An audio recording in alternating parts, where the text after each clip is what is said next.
Hi, welcome back to the Personality Hacker Podcast. My name is Joel Mark Witt. And I'm Antonia Dodge. Today we have a very special guest coming back to join us in the studio, the Right Reverend Dr. Dario Nardi, Esquire III. Yes, thank you for having me. And just to clarify for everyone, those are not my actual credentials. No, I totally made that up. Yeah. The doctor part. Yeah, but not the that Right fits. Reverend. Yeah. Yes. So we wanted to actually bring you into the studio today to talk a little bit about something you've been working on. Mm-hmm. Behind the scenes, you're going to be releasing it soon to the public. And so we thought we would get a nice preview of this here on the Personality Hacker Podcast. It's the subtypes of personality. So each of the 16 Myers-Briggs personality types, you could really look at it with more variants than just the 16 types. You can see that there's different flavors of the types that show up. And we want to talk about that today on the show. Right. Well, and in particular, because I found it very game-changing. Like, we've been talking about this work. You've been working on it for how long? Maybe a year and a half. Yeah. And when you first introduced this idea, the concept of it, we'll unpack it, but it made a lot of sense. But the thing it did for me is it helped me finally identify how I could be the kind of ENTP that I am, which is not one that resonates with the stereotypes of jumping into debate, at least not anymore. Maybe when I was way younger, but jumping into debate, being a little aggressive, always having to be sort of the life of the party in a performance, not life of the party, but sort of like, look at me ENTP style and look at how smart I am. I mean, I am a little of that, but not in the way that it's usually described. And when I read your work on this, after we talked a little bit about it, and you've published a little bit on it now, I mean, it just so many things just clicked into place. So, of course, we thought, anytime anything like strikes us particularly, we have to introduce it to the rest of our audience. So can you talk a little bit about that work that you've been doing over the last year, and what do we mean when we say subtypes? Well, one thing is just the word itself, subtypes. And there's a couple of different terms we could use. We could call them flavors. We could call them variants. I use the word subtypes because I feel that that's really clear to people when they're just looking around at stuff. It's like, oh, well, this is what this is. It immediately implies that there's going to be more than 16, that there'll be 64 in this case. But, the people have been talking for decades in the type community, well before the internet, about flavors of each type. Myers-Briggs Type Indicator Step 2 is all about looking at these dimensions that suggest there's a bit of variation for each of the types. Which is only natural because people through development, they're going to develop in different ways. Some people are going to be more gregarious or more assertive or whatever it is. And then, there's this recent word which we're all familiar with COVID-19 called variant. And that is probably the most technically appropriate word that we could use. That unlike the type, which in a functional sense is pattern of functioning, is representing a minimum configuration. Everyone has an outer world and everyone has an inner world. Everyone judges, everyone perceives. It takes two functions to cover all of those bases. Beyond that, there's a lot of variation, and we can talk about that, yes, in a very organic way in people's stories, and I think that's all fine. But when I started to look at other people's work, so Dr. Victor Golenko, Dr. Helen Fisher, and then my own brain imaging research, and I saw, wow, okay, so actually we can group these developmental paths. So I would say that when you say subtype, you can call them variant or flavor, but essentially we're talking about developmental variation, which means that you're not locked in to one category there. It might be long-term, it might be 2 years, but that's, I really feel, and like you mentioned, that it also meets a lot of needs, that it suddenly creates this lens and this language, and we don't even have to select one. We can rank them or say like we're between two, but it really does explain a lot. Mm-hmm. And even for myself, knowing type, using it, being certified for 30 years, still, it was really great to say, okay, we can go to this extra level. And I think there is sort of this expectation now in the age of the computer, and like we're in the 21st century, like, why are there only 16 types? Only? Well, of course, we can go further. So let's talk about that. Yeah, I got a question here before we get there. Yeah. So someone that looks at you right now, you have INTJ preferences. Yes, yes. But somebody that's watching this podcast, not listening to it, will look at your image, the way you're presenting, and say, that guy's not an INTJ. Yeah. Like, I'm sure you've gotten that before because you express differently than most INTJs. I would say. Yeah, no, I understand what you're saying. I mean, I always had a couple of answers to that. One is that, everybody has different life paths. Sure. I spent part of my life living in the Caribbean and in Japan. And so for people INTJs who just grew up in America, I'm like, y'all need to expand your horizon of the impact of culture. Literally, somebody said, I don't see what culture has to do with type. I'm like, how old are you? Like 25? Okay, then the other thing is midlife. So that also, there's like the journey of life. Sure. And there's that. But now it really gets clearer because there is this flavor of INTJ that enjoys working in large institutions and keeps their head down. And all of their sort of geeky side interests are things that are side interests outside of work, and they probably do something related to science, technology, whatever it is. But they tend to be quite conventional, and I never related to that version of INTJ, even though functionally, the very first time I learned type, the people I learned it from, everybody since then in my family and friends is like, yeah, it's just that I have the creative subtype, not the normalizing one. That was my point. That this helps us identify people that maybe don't show up like the stereotype that's written about. Like exactly. As exampled by you right now. Yes, yeah. You have a particular way, a variant of your type that's showing up right now that we're seeing, and this would help explain that. These subtypes would. Yes, yeah. And this is also then one of the roots of it. So the names that we're using today were actually coined by Viktor Galenko in Ukraine in his work in socionics. And one thing that he was intrigued or bothered by was, why is it, socionics is like the Russian, Slavic, Eastern European version of type. And then we have the Myers-Briggs version of type. And many of the type descriptions line up, and they're very, very similar. And then there are some which are very different.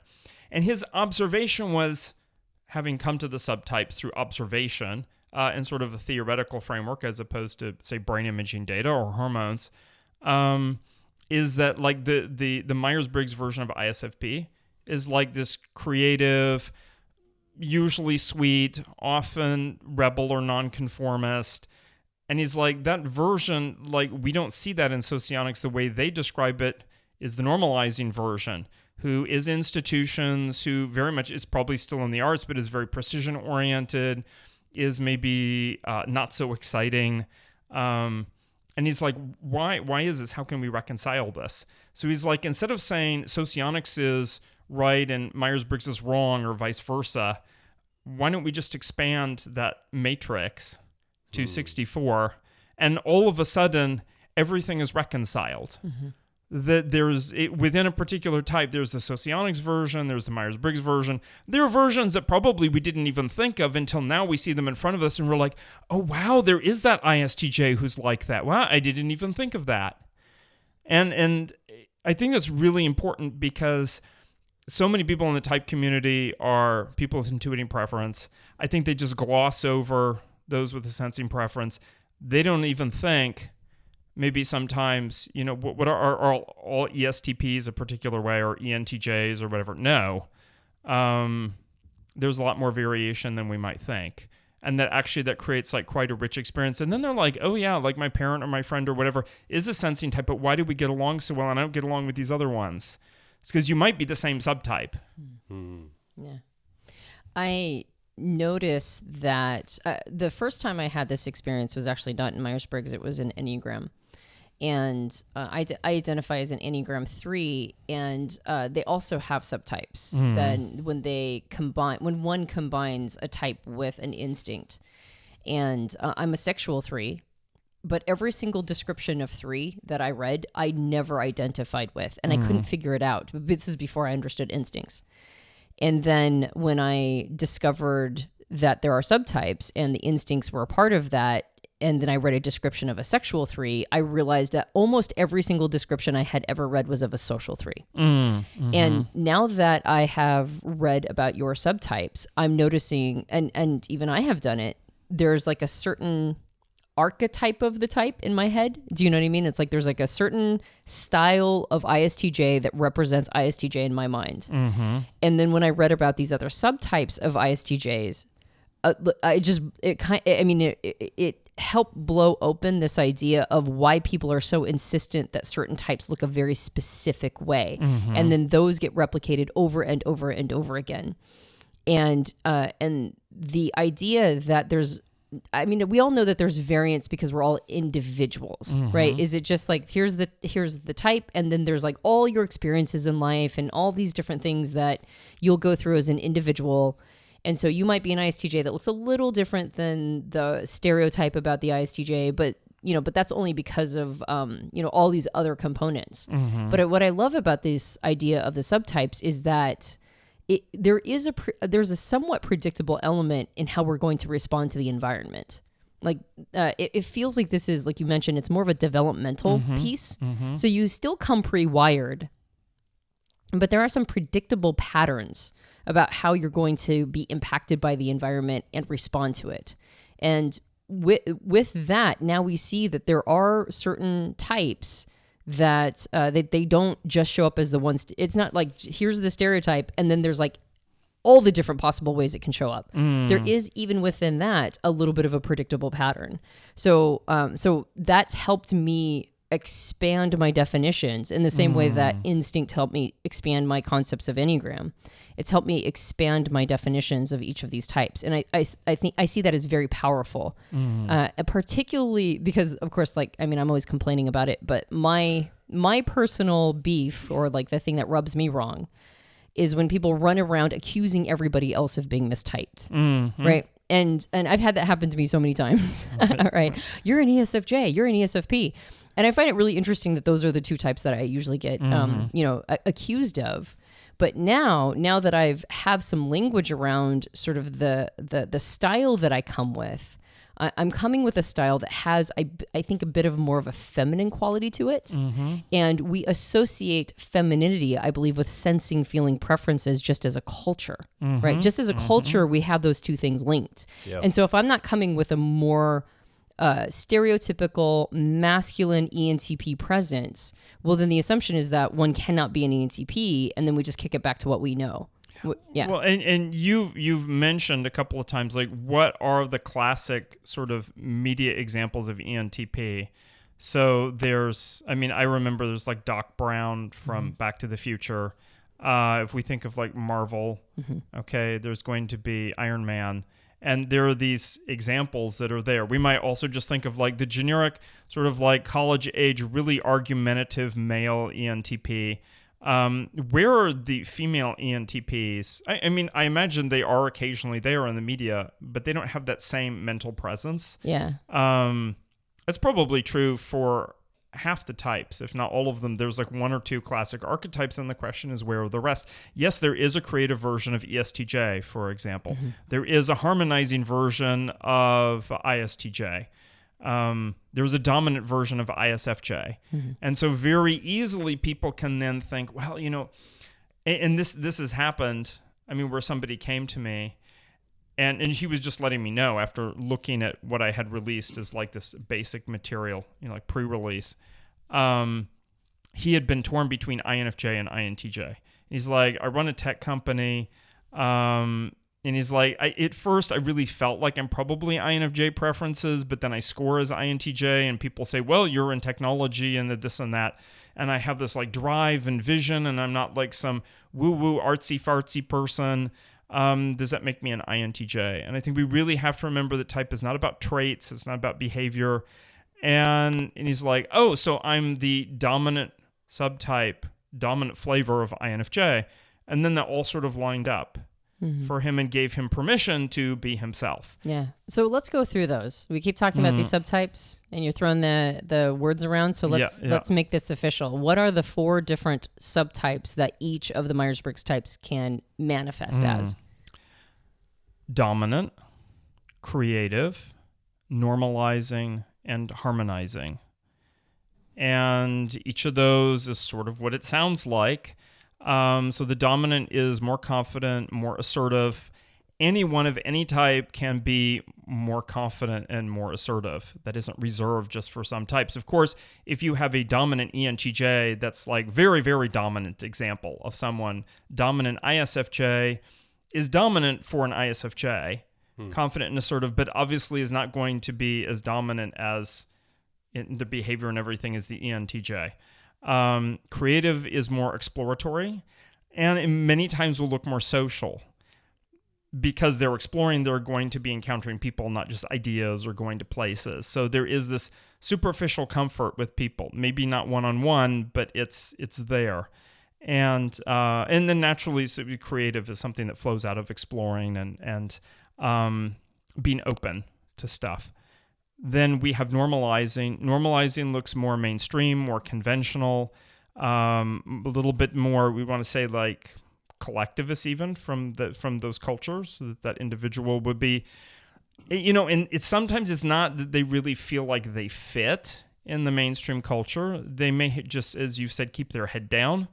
And so there's that. And then, and for each of those, there is sort of like a hormonal and a brain pattern that goes along with it. So we'll get to that.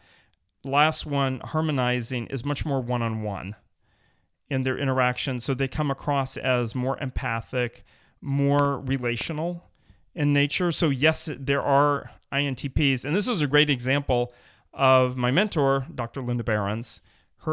Herself, her husband, and her son all have INTP preferences. One is a psychologist, one is an engineer, and one is an artist. Wow. And so each of them, I don't know the whole, I haven't brain imaged the whole family, so I can't say, but just right away you see one is normalizing, one is harmonizing, and one is creative. And is the harmonizing version, for whatever reason, yes, it's not just her academic interest is more about people and psychology and relationships, but in practice she is interacting more with people and needing to be like more empathic and relational in nature. So it really boils down to, it's not just the look and feel, it's the actual everyday activities that the person is engaged in. And we'll get to that when we talk about them. So two things I want to draw attention to. Yes. You got these names again, your colleague and friend, Victor Glenko, Dr. Yes. Victor Glenko. Yes. These are where these, so if someone is familiar with socionics, they're going to recognize these names. Yes, as an example. absolutely. Okay. Yeah. And then the second thing is, this is based on, there's brain scan imagery to back some of this up. It's not just, you just didn't invent this. You're correlating it to actual research you've done, or at least, how about speak to what brain scanning has correlated to this? Maybe that's a better question. Right. So what really told me, like, why wouldn't there be 3 subtypes or 8 or something like that? Is there really multiple streams that came together more or less around the same time? So when I go back a ways, like several years, I was already looking at this, and we might talk about this too, analytic versus holistic version of each type. Because I was seeing this, for example, among 40 some odd ENFPs. It's like you could take their brain wiring from the brain imaging data. So for those folks who don't know, I do brain imaging. And we can see that they have a lot in common, all of these ENFPs, but they do tend to sort statistically, when I say like the wiring itself, into 2 categories, 2 kinds of like network patterns, where one is in the foreground and one is in the background. Think of like there are 2 patterns, one foreground, one background, sort of what's what. So there was that kind of impetus. Then I noticed Dr. Helen Fisher's work. She doesn't work with Myers-Briggs type or whatnot. She works with neurotransmitters. Nonetheless, she has found 4 and then 4 sort of types, and then 8, sort of like 2 subtypes of each for 8. And those match really, really well with what I saw as in Dr. Victor Glenko's work, where he brought those terms to bear, and a lot of that was from theory and from observation and so on. Then I'm like, okay, I had COVID, this period where we all went through COVID, and I had a lot of free time. Finally, I could stop and analyze my data set and really go through one type after the next type after the next type. For some types, I did have enough data to justify sorting them into, say, 8 different categories. But in order to be consistent with other people's research that's already there and to honor the types where I only had a smaller data set, like 20 or 30 people, I'm like, let's just go with 4 for now. And it was very clear when I looked at all of the other demographic data.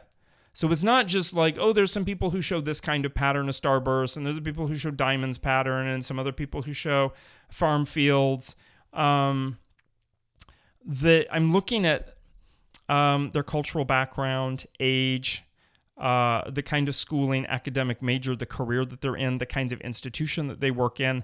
And I began to see, as I sort of took all this information and recorded it, put it in a giant matrix, so to speak, and sorted, say, like all ENTPs, and began to sort them. I mean, this is really interesting. There's this whole class of ENTPs who have this front brain wiring bias, who are independent consultants. And I don't mean like they're small and quiet independent consultants. And some of them were people who worked at executive level, but they were the kind of consultants who can walk into any company and interact with any C-suite, like high-level executive people, as if those are just like normal folks on the street. There's a level of confidence there. And whether that takes place in an institution or it takes place with an institution, it didn't seem to matter. What was it? It was that confidence and that ability to work with people who are in leadership positions. And then there were other ENTPs who work much more quietly, like they're managers in large companies, and they manage, say, a group of 6 people or a department, whatever it is, and they have this farm field pattern. And you look at what they're doing, and yeah, then there were enough ENTPs. It's not just like 4 or 5 of them. We're talking about like 10, 15 people in each category, and you just see this like regularity in it. And I'm like, okay, so what's going on with these different folks? ISTP was another crystal clear example. It was the type with the most representatives who were in the military. Not that most people in the military are ISTPs. That would be incorrect reasoning. But in my sample, for people who were interested and came in for brain imaging, ISTPs, there were enough in the military. They were all the dominant style. And when I asked them questions like, how is it in the military? Because I'm aware that they're SP temperament, that they have needs for freedom and so on. They're like, all the adventure and the benefits I get from the military make it worth it. And I just figure out how to sort of like move with and around the rules that the military demands. But they have this dominant style. Like they are assertive. They got their stuff together. There was nothing sort of timid about them. Like a lot is worked out. But there are other ISTPs, landscape artist, chiropractor and acupuncturist, accountant. Like there are these different domains that they work in. And it was so fascinating to see that something like the kinds of institutions you work in at the level you work at correlates with your brain wiring, which then really convinced me, okay, we don't know exactly what's chicken and what's egg, but these are definitely developmental in nature. And that's, and then I knew from the wider research for people who look at brain wiring, they're like, well, it has a reliability of about 2 years. So it's something that probably can shift. Whether it does shift, that's up to the individual. So then what's the bedrock that these 4 subtypes are built on top of? Like, how does one determine whether or not they're one of these 4 subtypes? There's a couple ways to go about it. Probably the way that I'm most pleased with, or would be like personally like the most, is the person comes in, they do a brain imaging session. I'm like, yeah, here's your brain wiring. That's one piece of their report, and that it's going to point to what their subtype is. Now, the brain wiring can easily be a mix of 2 different things because there's easily like a dozen different brain wiring patterns, and they'll be sort of mixed. A person might be, they have a little bit of a frontal bias, and they also have a starburst, so that they're somewhere between dominant and creative. Like that's one way to do it. Another way is, yes, simply to read the descriptions, which are based upon people who have had brain imaging and their demographic data, and be sort of like, yeah, what do I relate to? And if there really is your type, like your best fit type, let's say you're thinking my ENTJ or ENTP, and you go and read ENTJ harmonizing, and you're like, yeah, I could see ENTJ harmonizing, but these other ENTJ subtypes not working for me. And then you go and read ENTP. Yeah, ENTP harmonizing works pretty well for me. And in fact, these other flavors of ENTP work too. I just don't do them as much, or I don't have opportunities to do them.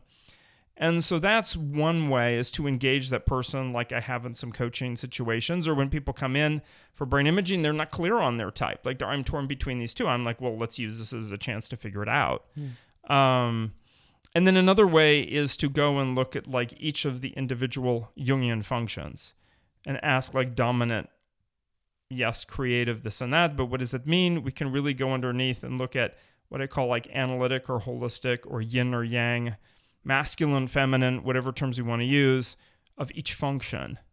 And then it's sort of like how that plays out will then point to whether it's dominant, creative, so on. So what I hear you saying is that the functions have a qualitative nature to them. In other words, we express them.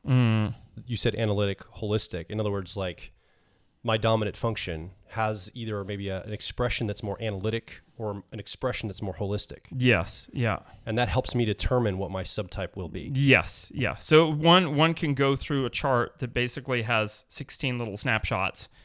The 8 functions, dominant and, or just keep saying dominant, analytic and holistic for each, or yin and yang, and sort of go through and be like, for most people, for their dominant function, they're going to have a preference, but they're probably doing a fair amount of both. Some people do have an extreme sort of version, which then can end up being, disadvantageous, I think, for them, because like you're only using half of your dominant function. Like, what happened? But then to go through the auxiliary and so on. So let's say I had analytic judging function and analytic perceiving function. Those are both very sort of like logos or masculine or yang in nature. And then that points to the dominant subtype. Okay, so let's break it down. So that means that... Let's bring some TI in here. Yeah, that means that these 4 subtypes are based on whether or not the individual has a preference for either an analytic version of their functions or a holistic version of their functions. So can you give us some qualities that an analytic, like take, for example, Joel and I both use extroverted intuition. We call it for our audience exploration. So there's an analytic version of that function and there's a holistic version of that function. What would be the difference between the two? Well, some of it is like a data-driven difference that I can point to. Statistically, I know from the demographics, there's going to be things like people in science, technology, legal profession, military, business are more likely to have an analytical brain wiring pattern. Not just personality, I'm talking about like the result of the actual brain imaging. People with a holistic pattern are more likely to be in the humanities, in the arts, in social service, whether that's one-on-one or it's a small group or a whole community, whatever it is. So that right there is just sort of like a little bit of a data-driven thing. And I saw that when looking at like the very first time just taking 45 ENFPs and just sort of factoring them out in different ways. As for, of course, most people don't have access to that, and it's a little bit of stereotyping because someone could easily be in a technology profession and be more holistic in style. That's simply a statistical thing. What gets underneath it? I would say that there's, and this is why, especially when I worked with the French type community in Paris, they're like, can you use the terms yin and yang? Because everyone in our audience is going to understand what those mean. That there is, for analytic, this sort of yang or logos quality to it. There's a confidence, there's an outwardness to it that is, in the case of extroverted intuiting, that's the extroverted intuiting that is the marketer, the big brainstormer, the person who gets on stage, the person who can make a show of things. They're actively extroverting. But when you look at the holistic style, and there's a focus to it, by the way. There's like this pointedness or focus to it when they get on stage, or the performance, the brainstorming. Even for extroverted intuiting, it's all at a place and it's doing something. It has this activity to it and around it. When you look at the holistic version, it's more quiet. It's more observant. It's going to be the person, and I think this is the example where it hit home for me was years ago in the lab. I'm watching this student. She's wearing the brain imaging equipment. We just have a little bit of like 1 minute break between things. Intp Preferences. I have them for 10 weeks. Like, they all know their type. and her brain is so active and she doesn't seem to be doing anything. And I'm like, Jackie, what's going on? And she's like, there's some other students in the lab, and she's looking across the lab, and she says, I'm looking at that couple over there on the other side of the lab, and I'm imagining all the different interactions that they could be having with each other. And that is outwardly directed, so it is still an extroverted function, but it's done in a quiet way. And so this person who has this holistic style is, yes, more observing, more listening, more acting as a catalyst.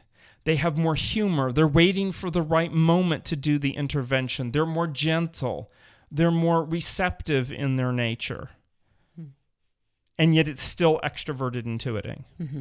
Yeah. And when I read those two descriptions, it's very clear that Joel prefers that analytic version and I prefer the holistic version. Yeah. And one way that I've been trying to sort of illustrate this in my mind as I've been wrapping my head around these two styles is I think of it in terms of meditation.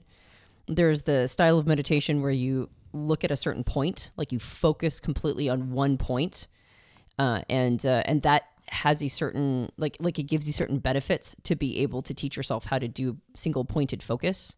But then there's like a Shambhala meditation, which is you lid your eyes, like they go real heavy lidded. And the purpose is to spread your periphery to be able to see as much in your periphery as possible.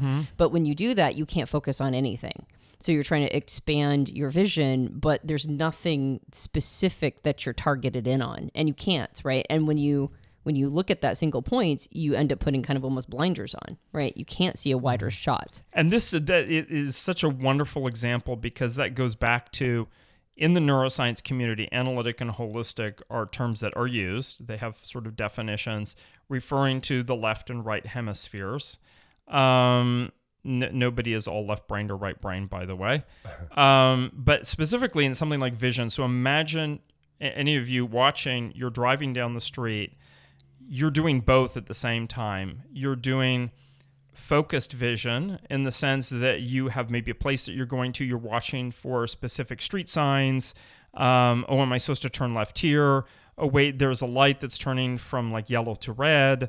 And then there is a holistic vision, which is diffuse in nature, which is watching quietly the entire, hopefully, is watching the entire driving environment, so that even though we weren't looking for some child with a ball to run into the street, our brain is able to respond to that because that side of the brain, that aspect of our thinking was paying attention in that holistic way. Right. And so you've got these two different styles, a more targeted, focused, assertive energy, right? Something that's like moving forward towards a single spot versus an energy that's more broad, diffused, receptive, kind of not passive necessarily, but sort of like you said, almost waiting, right? Or like responsive, maybe a person could say. And so each of the 8 cognitive functions has a preference for one of these two styles. And if you take your dominant or driver function and your auxiliary and co-pilot, and you determine which of these, which of the two styles do these two functions prefer, and that creates 4 different possibilities. So when your driver and your co-pilot or dominant auxiliary both have an analytic preference, that turns into the dominant subtype. Yes, exactly. And then the opposite would be harmonizing, where both of them are holistic in style. So both perceiving in this holistic, receptive, a little bit more sophisticated, considering, observing, and the judging function also. Right. So then what is the creative subtype? What would be their preferences? So the creative would be there's a lot of confidence around the perceiving function, whether that's dominant or auxiliary, doesn't matter. So if it's for myself, like introverted intuiting, that's a very confident, outward going, I want to say like, pinpointed, focused, vision oriented concepts, that kind of thing. It's like, intuition I'm very comfortable with. And I have specific ideas about that. When it comes to the judging function, mine is more holistic in nature. Holistic extroverted thinking is not the person who is going to be managing and leading and all of those kinds of, I want to say like hard ass kinds of things. But they're going to be the person who is organizing, who is comfortable with the complexity of the carpentry or the machine shop or the accounting or whatever it is. So there's a lot of comfort with details as opposed to telling other people how to manage those details. So the creative subtype has more certainty in the perceiving function. Yes. But a little bit more openness in their judging function. And that doesn't matter what position it takes, whether it's the driver dominant or the co-pilot auxiliary, it doesn't matter. Just whichever, if your perceiving function, so your sensing or intuiting function is more analytic, focused, etc., and your judging, which would be your thinking or feeling function, is more diffused, sort of receptive, that sort of thing, then you're a creative subtype. Yes. And I realize that this is going to rub some people who are listening the wrong way because they want to reduce everything to the 8 functions. And so then you think, well, isn't thinking analytic and feeling holistic? And I'm like, maybe for you it is.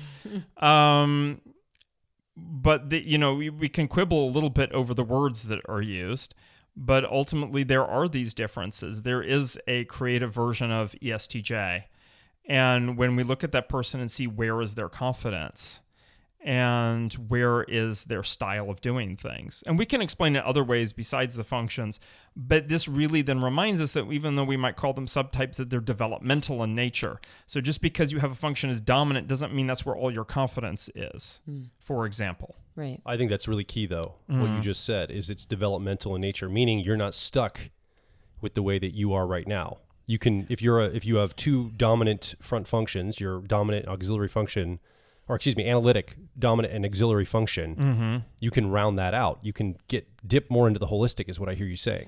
Yes, and so there's sort of 2 ways a person can go about this.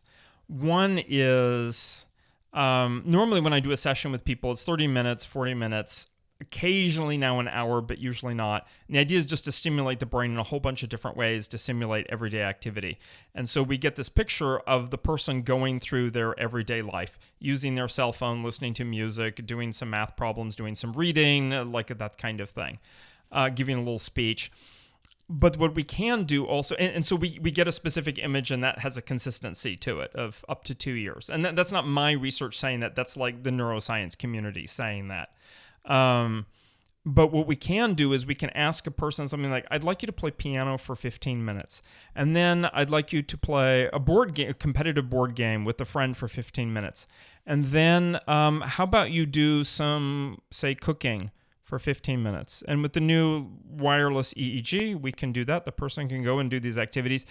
And, after 10 minutes, I mean, anybody who's done anything like, I have to meditate, I don't feel like exercising, whatever it is, you can get into almost anything after 10 minutes.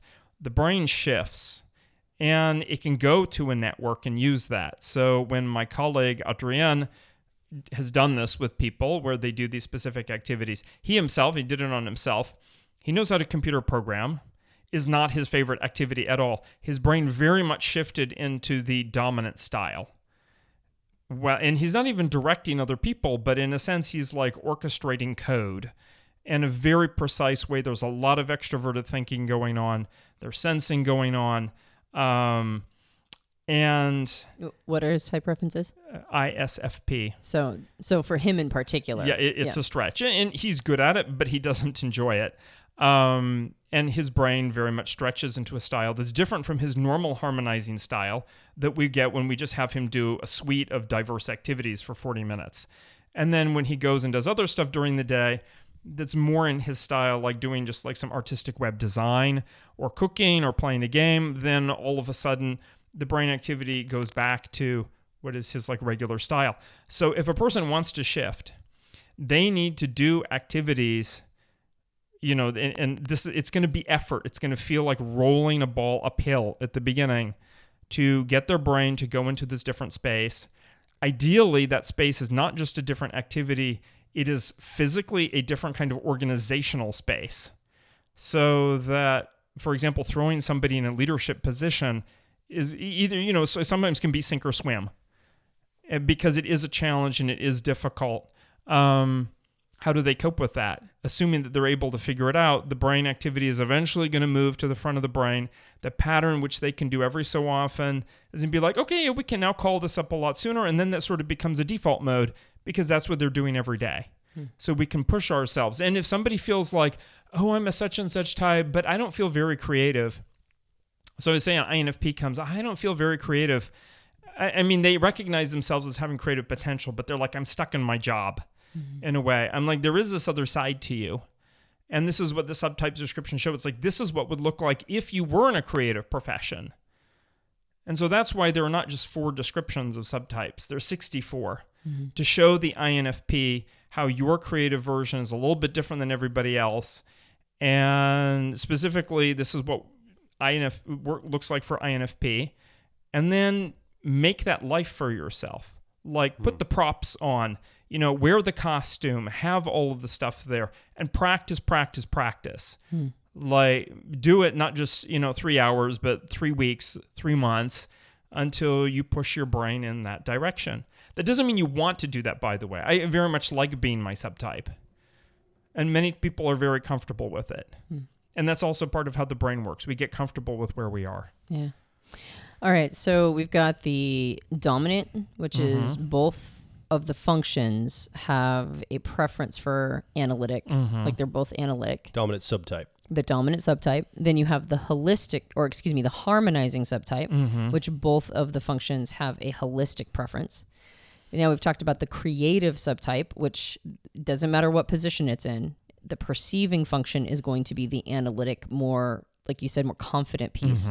And the judging function, so the perceiving would be sensing or intuition. And then the judging function, which is thinking or feeling, well, that would be more holistic. What about the normalizing subtype? So the normalizing is going to be opposite of creative. It's going to be the confidence is in the judging function, whether it's dominant or auxiliary. And then the perceiving function is something there in the background that plays a supportive role and is not as clear. So for example, for my type is intj. This is the kind of intj that is working, normalizing, likely more conventional, is working in a conventional job. Usually something that will still meet their interests, like a science, technology, carpentry, like something where they're building, designing, imagining, something like that. Usually, though, in a large organization or medium-sized organization, and that they're comfortable with that stability that's there. They sort of know the rules of life. They're like, I'm different from everybody else, but as long as I keep doing extroverted thinking the right way, and this person can actually rise to be a manager and to really get into these extroverted thinking skills. And then the intuitive side of them is something like, oh yeah, we go to the Renaissance Fair once a season and we watch some science fiction and I read science fiction books. But at first blush, you might think, in fact, this person might even score as ISTJ. And then they do a little digging and they're like, yeah, I am INTJ, but my job just doesn't really allow that. And I think that can explain a lot of times why people are torn between two types, because deep down they really are this one consistent type pattern. It's like, how did they develop, though, in terms of how they express their type? Where is the confidence? Where is the capacity to live that out? I mean, I feel very lucky. I mean, I get to rely upon my intuition all the time. Many other INTJs don't have that luxury. It's like they need to be putting all the semicolons at the end of the code. Right. Yeah. And so there is an understandable sort of pattern to this, I would say, because at least from my personal experience, and I would say the same is probably true for you, Joel, when we're looking at each other and Joel's got a more analytic version to his driver of extroverted intuition or exploration, and I've got more of a holistic. When we look at our past, Joel was thrown into the deep end all the time. Like his parents run a youth camp. He grew up in that environment. By the time he was like 12, he was thrown up on stage. His dad, ISFP preferences, I think a dominant ISFP, very much leadership, but that means he's always like making it up as he's going. You know, like there's a lot of laying the train tracks as the train was in motion. Yeah. So Joel's, you know, he was thrown into very complicated, I would argue, adult situations. Like, I'm going to be on the radio and 100,000 people are going to be hearing me on the radio, and you're going to have to work the soundboard, and you're 13 and you've never seen a soundboard before. So it kind of makes sense that he would have that more sort of, all right, I guess I got to figure all this out, and have that more assertive, extroverted intuition, because his intuition had to be on fire all the time. Yeah. And so that makes sense developmentally. Yeah. Whereas, go ahead. Yeah, and so I was going to say we can all go one step further because there are more than our two preferred functions. So what it sounds like is that you also probably have analytic extroverted thinking. So even though that's not a preferred function, it's your third or tertiary, that it's still also analytic in style. Yeah. And then you can put all of that together. It's like analytic. Yeah, you know, it's like we could go down the line with all 8 of them. And then actually you get like 256 or 512 different combinations or something. Yeah. And it is interesting when it's like all very one-sided or the other side, or sometimes it might be some kind of surprising mix. And this is why I don't vomit rainbows on you as an INTJ. The stereotype is that ENFPs run around vomiting rainbows on particularly INTJs. Yes, yeah. You're the primary target. I mean, it's very rare. Like once a year, I think I vomit rainbows on you. And that would explain, because I never resonated with the ENFP stereotypical descriptions that are floating around the internet and other places. I'm like, that's just so freeform, chaotic. I know I am chaotic. I know, but I don't think I'm as chaotic as some ENFPs show up. So I would explain why I see myself very different than maybe other ENFPs that are traditionally wired, quote unquote. Well, and why you're accused all the time of being an ENFJ or, you know, like some other type. It's hard to see Joel as an ENFP because he's not the vomiting rainbows ENFP. He's the ENFP that's like he knows what he wants. He's very assertive. He goes for it. He tests iterate all the time. Like, he doesn't have that free flow energy. He has a very targeted approach, but everything he does, I mean, you've observed him. We just observed him today. You know, it's very extroverted intuition. Yeah. And a lot of leaning on that thinking as well. So some other examples of dominant ENFPs, one that I know, I mean, we have a whole bunch in the database, but one that comes to mind is a film director. Yeah. So he has to manage an entire stage. I think this is, even though, like, you know, on your calling card it doesn't say film director, that's something that you can relate to. It's you do have to manage and orchestrate stuff at that level, which is like both, it's like NETE, both of them analytic in their style. And you've got some FI in the background that also is like, is the composition harmonious? Like all of those kinds of things, and we can get into talking about the other functions. And then when I think of other ENFPs, there's another one that I know who's just very much the bohemian artist. Yeah. Like literally just sort of goes sort of randomly from one thing to the next, has a tremendous amount of creative talent. Okay, because the ENFP film director I know does everything. There's an element of like cheesiness or simplicity. He doesn't have that guy does not have the same level of creativity that the bohemian ENFP does. But that bohemian ENFP cannot get his stuff together most of the time. I mean, he earns enough to make a living and all of that, but there's just a certain amount of chaos that never gets organized. Then I know a harmonizing ENFP quite well. And he really, when I first met him, I assumed, oh, he's an INFP. But as I've gotten to know him over 20 years, it's like, well, even right away, actually, very quickly, it's like, no, he's an ENFP, but he's this double holistic in style. So very funny, knows exactly how to shift the dynamics of an entire group by waiting for the right moment to tell one joke or say one thing or talk to one person. His attention is outward. And it's flowing, and it's friendly, and it's attentive, and it's never overbearing. And he's so good at mentoring, and he's also very good at, and this is something that's sort of cool about holistic when we get to especially talking about holistic TI, is that the holistic version of the functions tend to be more sophisticated because they can hold more at the same time. And either that's going to overwhelm them, or it's going to come across as very sophisticated. And that's so like the harmonizing version is probably the smartest version in the sense of being able to hold that sophistication and that complexity, especially when interacting one-on-one. So if you were a therapist, for example, which is very different from what you normally do, I mean, really seeing people day after day in person and touching them and getting to know them and saying the right thing. Like, that's a different lifestyle. It's a different expression of ENFP. And then there are tons of ENFPs that work in organizations, including one I've met who was, I mean, he was from East Asia. He ended up in accounting. He told me, I always knew I was in the wrong profession, but it's where my parents sort of pushed me to go. And he's like, thank goodness he sort of rose to being a manager. So the ISTJ accountants under him now reports to the ENFP accounting manager.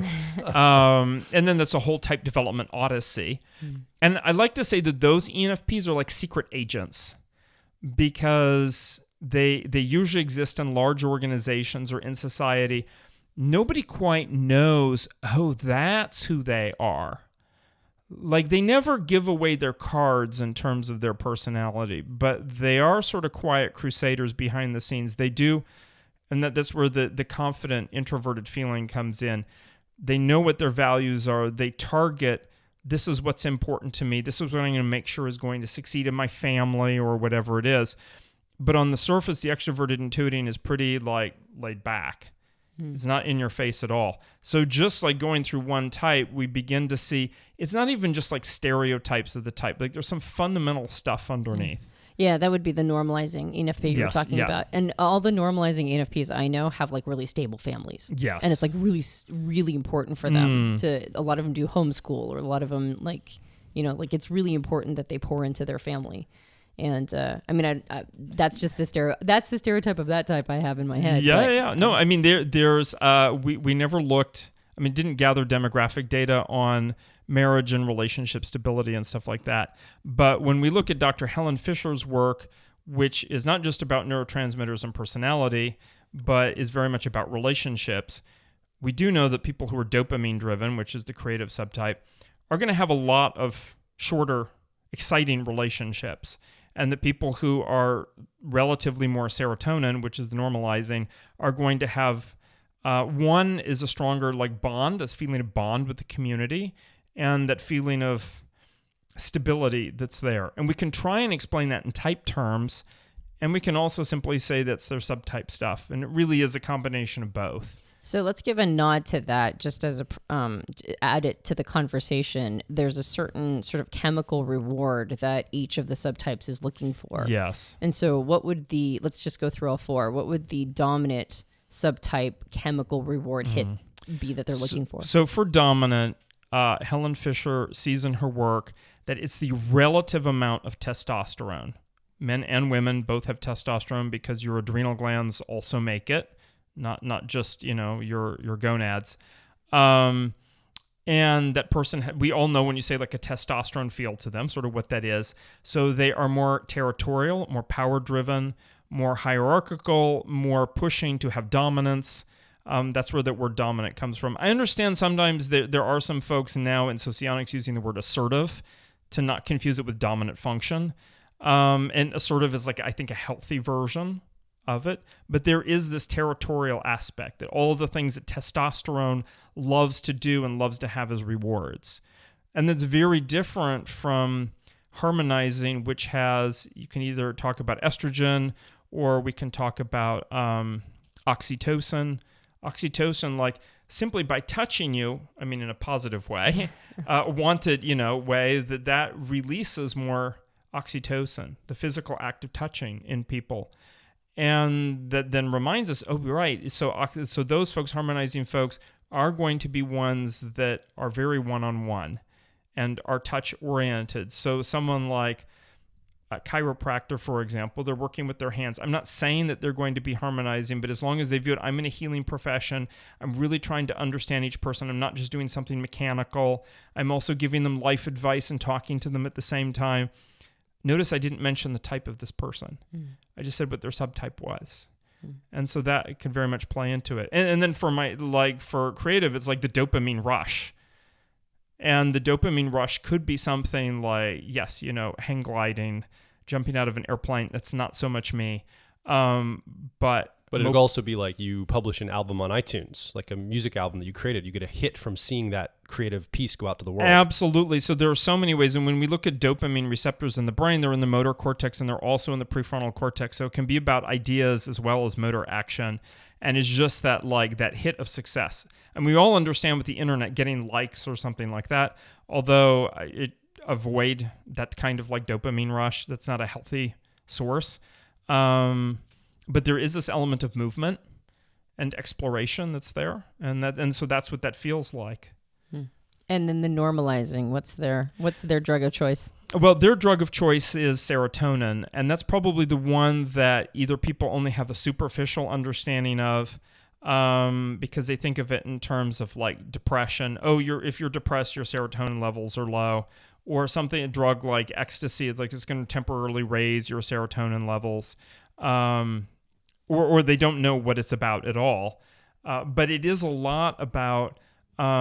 And I think ecstasy is a good example because there is this feeling of we're all in this together. There's this feeling of closeness and unity and wanting, oh, yes, I feel connectedness to you and care how you're doing.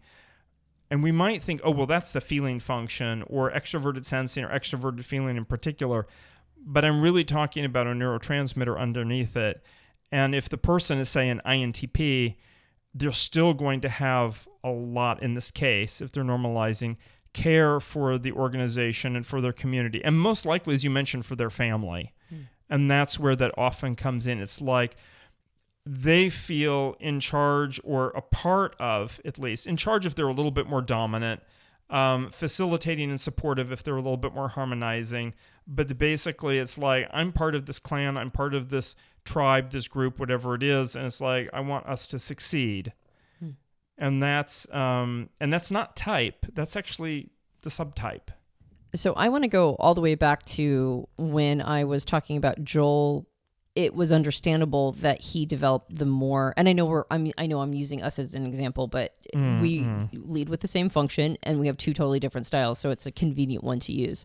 But it would make sense that he would have developed a more analytic naturally because of the context in which he was raised. Whereas I was raised in a context where basically every time I used extroverted intuition in any sort of loud way at all, it was like knocked down, right? It was like, no, you can't use it. Like you can only use it to come up with connections in behalf of like the religion I was raised in. I was only able to use it to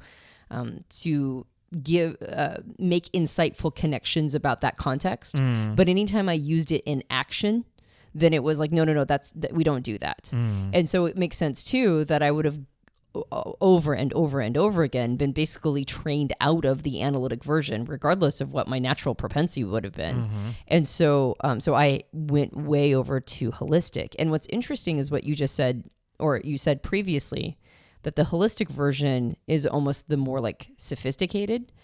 But in my particular journey, and you can let me know whether or not this tracks, in my particular journey, I actually feel like it was the opposite. It was incredibly unsophisticated, being holistic in both of those things, because it was forced. And so I felt like I had a really hard time figuring a lot of stuff out. Like it took me a really long time.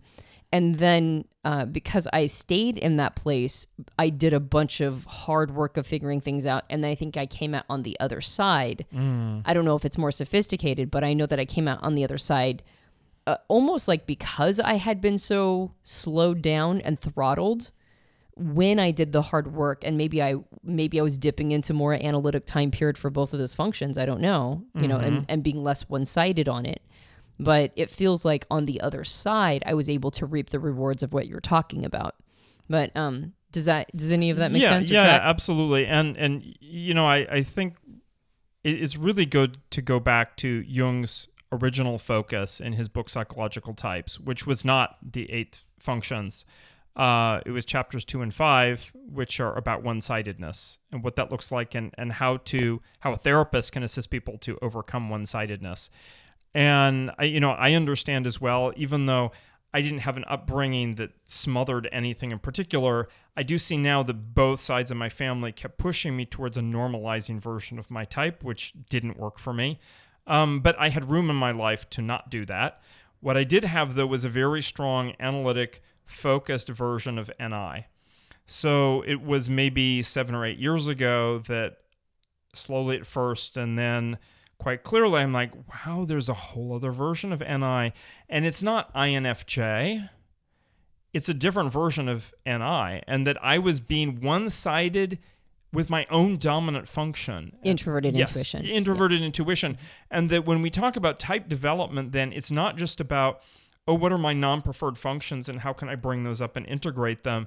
It actually includes your own dominant functions and maturing them further and asking, how am I one-sided in my own dominant function or auxiliary? Mm-hmm. Yeah. And I think that's one of the reasons why I feel like this is so powerful, not just to be able to self-diagnose one's type, because like I mentioned before, maybe it's not the more stereotypical version. Like, you get the stereotypical creative ENFP or the stereotypical normalized ISTJ or whatever it is, right? Like these are all the stereotypes in our head. And I like this model not just because it helps see outside of that, but also because it gives yet another layer of developmental possibility, which is ever since I realized that I'm not just a harmonizing ENTP, I'm kind of stuck there, right? Like every time I start moving up into other, like to the analytic versions, I have a ton of wiring that goes, no, that's bad. That's wrong. You're not allowed to do that because I was shoved there. Right. And it's almost like it's a coping mechanism for me to stay in harmonizing.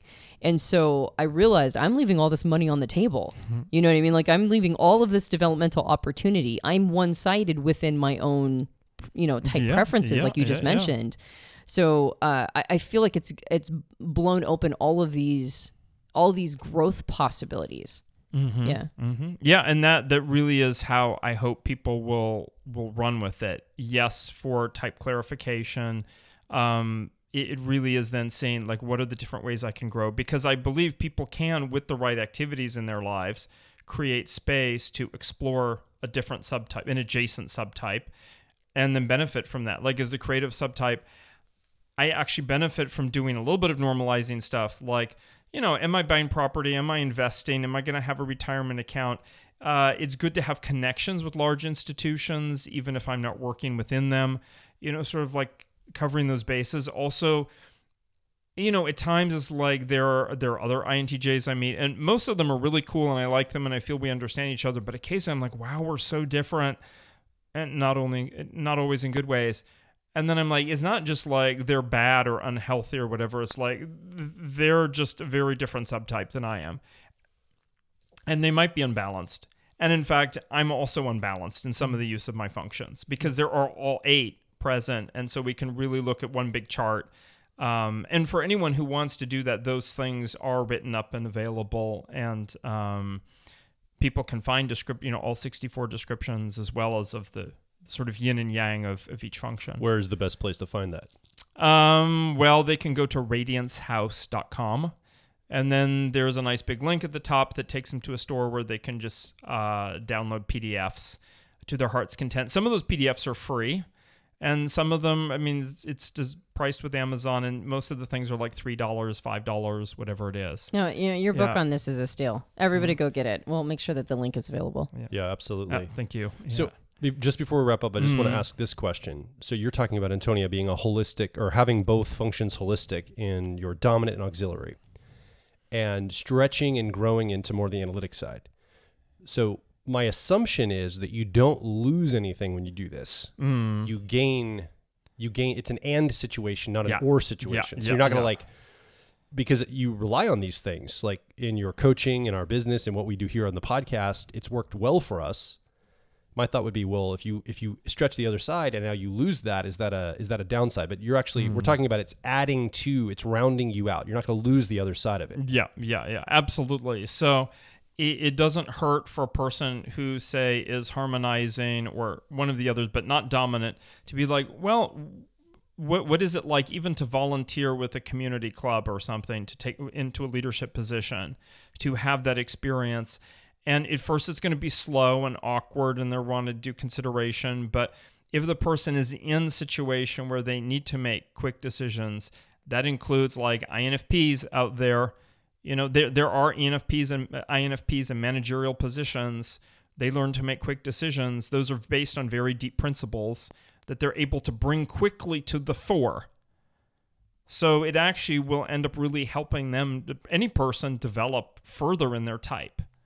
Fantastic. And do you have recommendations on the development in this yet, or are you still working on that material too? There's some material in there that's suggestions for development for sure. For right now, it's mostly in the descriptions and the background, but there are some coaching elements. Yes. Well, and in your book Magic Diamond, there's plenty of recommendations for growth and development and doing self-coaching. Oh yeah. Yeah, we'll need to link to that too. Mm-hmm. All right. Well, thank you for this conversation. It was great. Absolutely. Appreciate you being here. And if you've been listening, you've been the fourth person in this conversation. You haven't had a microphone, but we do want to hear from you. Come over to personalityhacker.com directly below this episode. Leave a comment, ask a question. More importantly, share your story. Stories are great insights into the experiences you've had in life. They're atomized experiences, and we can hear and understand where you're coming from through the stories you tell. And people in the community can have a conversation with you about that. So come over again and make your voice heard. Yeah, I'm still figuring out this. I usually have a pitch that I do at the end. I'm still figuring this out because we're now on YouTube and we're doing this video. And so it's like discombobulated my introverted sense of memory. As well as audio, yeah. Because I'm like, all right. So usually I just say, subscribe to us on iTunes. But if you enjoyed this podcast, you can subscribe to us on iTunes, various Android platforms, and now on YouTube. So if you dug this one, go ahead and subscribe to us on YouTube. We'll be on video from this point on. And you can leave a rating and review for us on iTunes, and you can leave a you can leave a comment on YouTube and also subscribe.